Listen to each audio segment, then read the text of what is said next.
Ito, mga orange. Tapos, tinikman ko, santol talaga yung loob niya. Yan.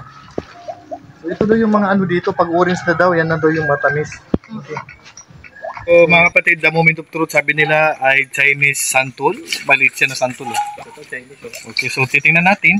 So, tingnan mo, palapit mo. Yan, yan. So, ngayon, talagang santol siya mga kapatid. Masala santol. Ikaw ang pinanganak sa Saudi?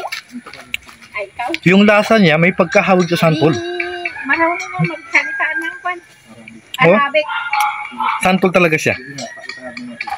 Mashallah, nilikha ng Allah subhanahu wa ta'ala. Hindi natin alam na marami pang mga biyaya niya na akala natin ay ang santol is isang uri lang. May mga uri din palang santol.